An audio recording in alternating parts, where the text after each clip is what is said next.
Welcome back to the channel. If you dig to tables, you've come to the right place. Hi, my name is Nick. This is a late 2013 Mac Pro. People stated that Apple could not innovate. Can't innovate anymore, my ass. Can't innovate my ass means just can't innovate. Or they can innovate. So basically it stayed this shape from 2013 to 2019 when they redesigned it again and made it into a tower model. It's been given many nicknames. Trash can, ashtray, incinerator, rubbish bin, Darth Vader. I am your father. Oh, Papa. In this video I'm going to show you 3 basic upgrades that anyone can perform. The first upgrade is actually upgrading it to 64GB of RAM. It comes with 12GB of RAM as standard, and we're going to pull out the 3x4GB and put in 4x16GB. The second upgrade is actually upgrading the SSD to a non-Apple SSD. Here's a sample. So you need one of these and one of these.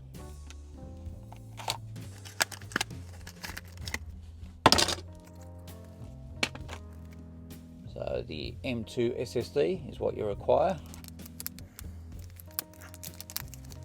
Smaller screwdriver and a small little adapter, which is an M2 adapter to an Apple interface. So you need one of these or possibly one of these.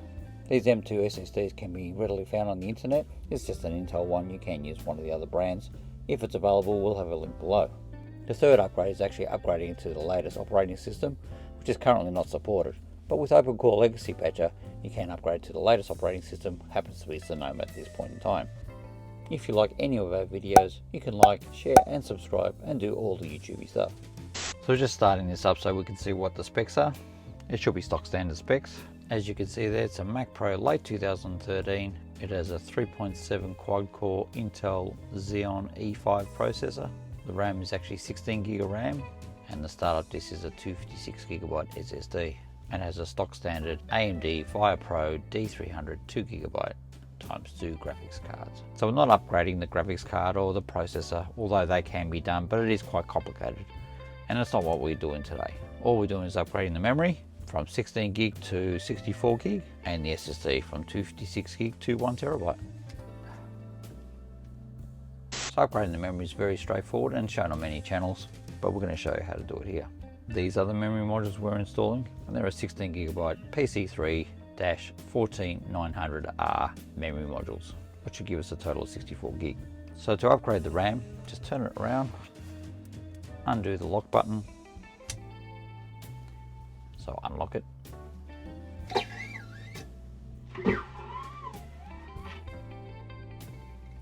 and take the cover off. There are 2 memory slots here and 2 memory slots here.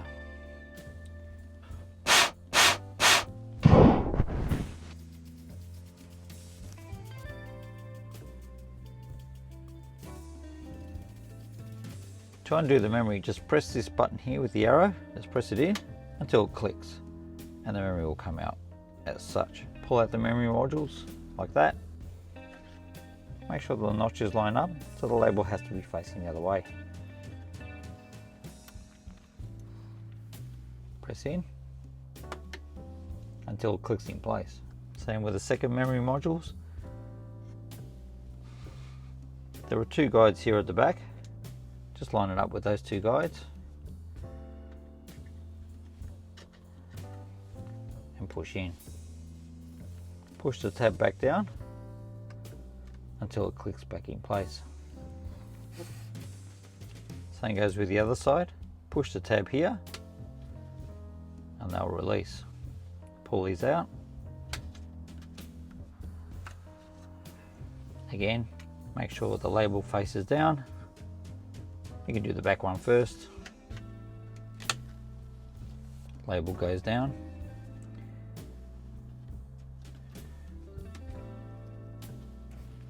Once you see it's all seated in place here, then you can push this back down again. Easy as that. That is the SSD. We're going to give this a quick test with the SSD still in there. Line up the ports with the hole and lock it back in place. Alright, so we started it up again. As you can see now, the memory is now 64 gig of RAM. 4 times 16 gig equals 64. So now we're going to upgrade the SSD to a 1 terabyte. To upgrade the SSD, it's a simple install. Unlock. Turn it around to here. We do need to remove the old SSD. And I've got to remind you, we do need a T8 or a T9 Torx screwdriver to undo this one little screw.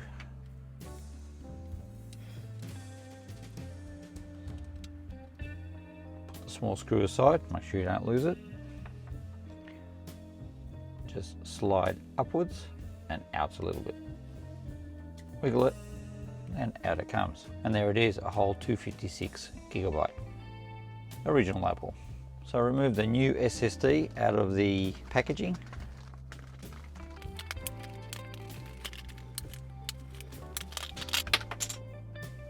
Oops. This is an M2 SSD. And as you can see there, the pin layout is a little bit different. So the original Apple layout is slightly different to the M2. So you do need the adapter. Here's our small adapter that we purchased off the internet. We slide it in like this. And it's easy as that. If we do have them, the link will be down below. So the label faces outwards and the flat side faces inwards. Slot it in like so, and it should just pop into place there. Get the small screw and pop it back in place.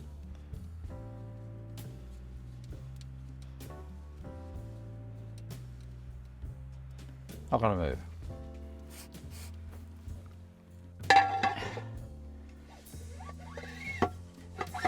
Pop the cover back on, lock it back in place, and we'll fire it up.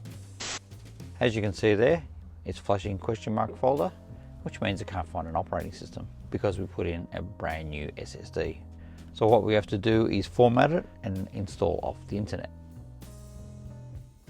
So we shut it down, restart, and hold down the Command and R keys together. And that goes into recovery mode.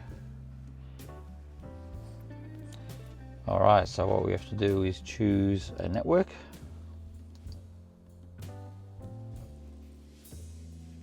So starting the process of going into recovery mode.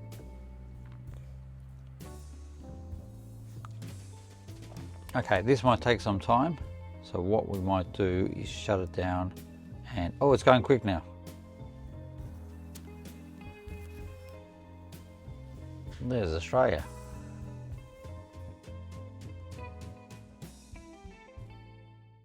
I see. Good evening. What's the temperature?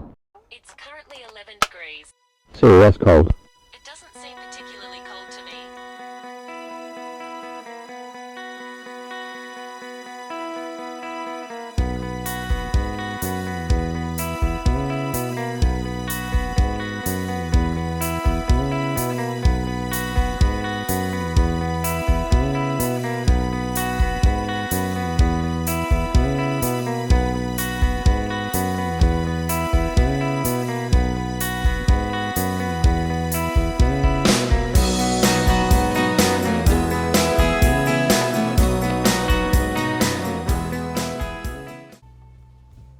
As you can see there, the time is actually going up now.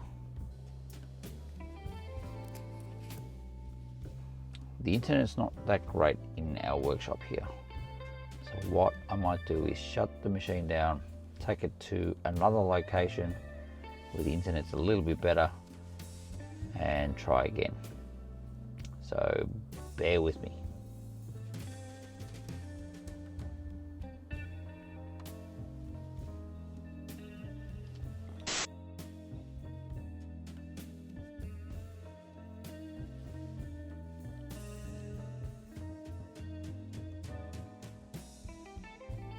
So starting the internet recovery, and it may take a while.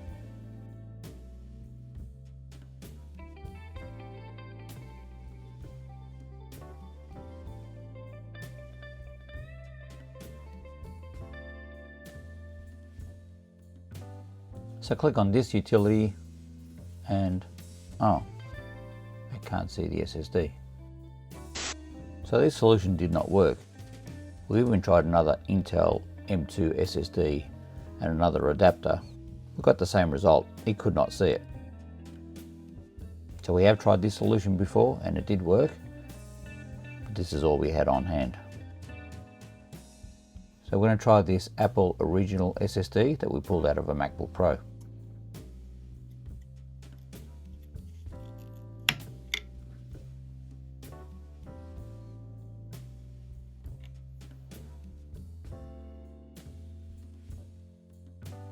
This should work.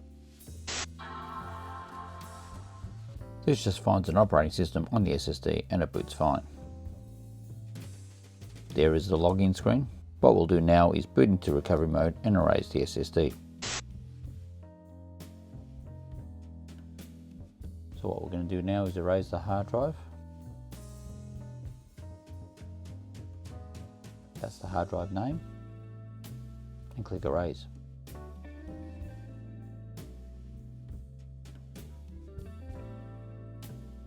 Quit and restart. Just put it back into the macOS recovery system because it can't find an operating system on the SSD.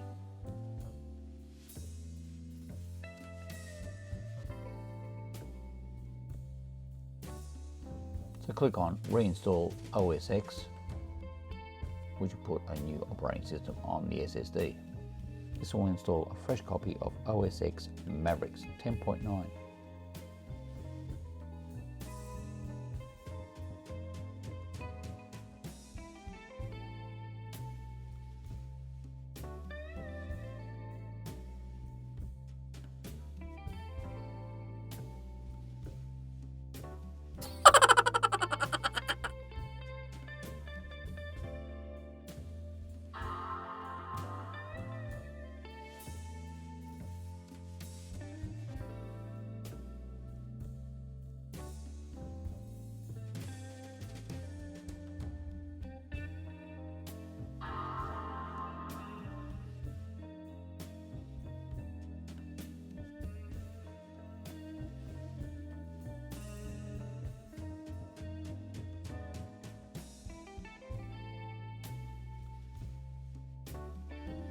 As you can see there, it has installed 10.9.5 on this Mac Pro late 2013. If you click into the App Store, you'll see that you can actually install macOS Sonoma, but if you click on it, it says we cannot complete the purchase. macOS 14.4.1 cannot be installed. So we have to have another workaround. We had an install macOS Mojave installer on hand, but you can download it from a link below or somewhere from the internet.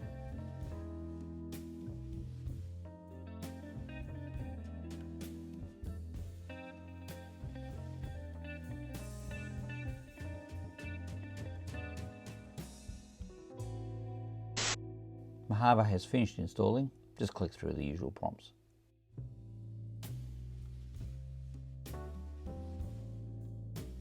Delete the installer.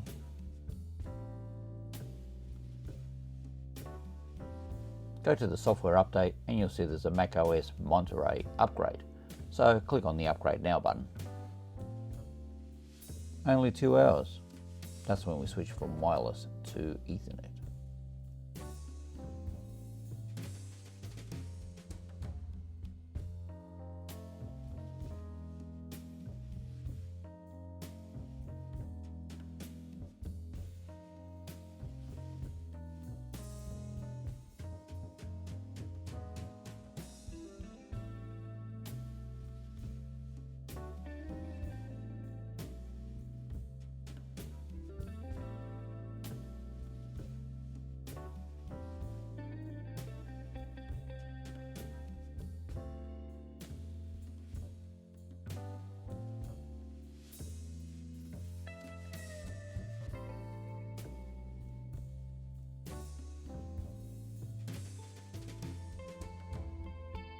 macOS Monterey has finished installing, just one more upgrade.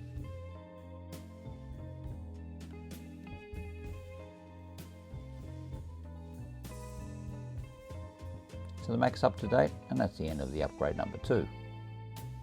You'll have to download OpenCore Legacy Patcher in Google. Just do a search and you should find a link. We'll post a link below, but the link may change, so just always do that Google search.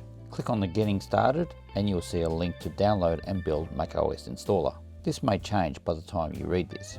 Follow the prompts and download the app.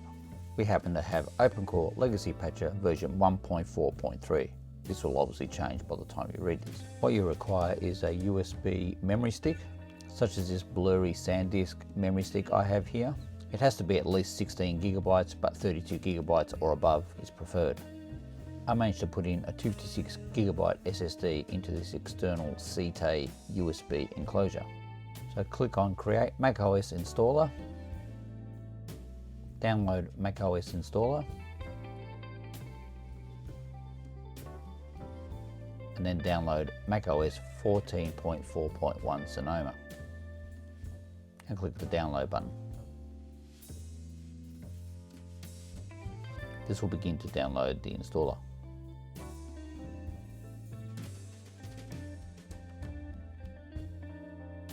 So type in your password, click yes to create the macOS installer, click install macOS Sonoma 14.4, click OK for the disutil access. Select a USB memory stick or the external hard drive or external SSD. Mine happens to be a 250 gigabyte SSD drive. Click yes if you want to erase the USB device. Type in password and then this will create the installer on the external device that you created.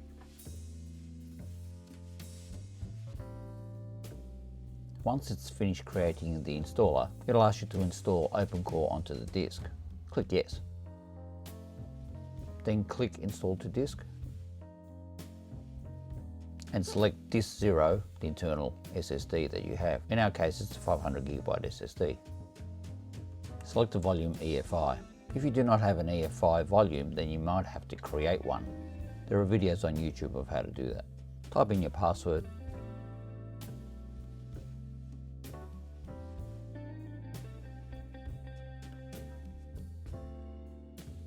and reboot the machine. Once you reboot, make sure you hold down the Option key.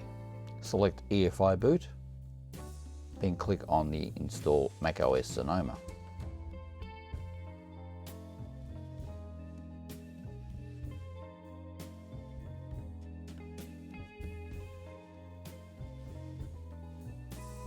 So once it's gone into recovery mode yet again, click on Install macOS Sonoma.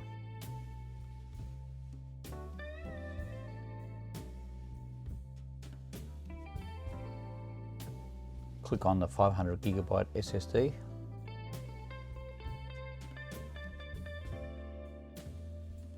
And that's it. It's launched into macOS Sonoma 14.4.1 as it currently stands. We've completed our 3 upgrades.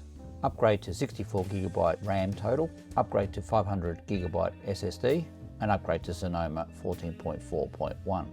Our 1 terabyte upgrade with the adapter did not work. We may do this in another video. Let us know in the comments below if you like these type of upgrades. Like, share, subscribe. Bye.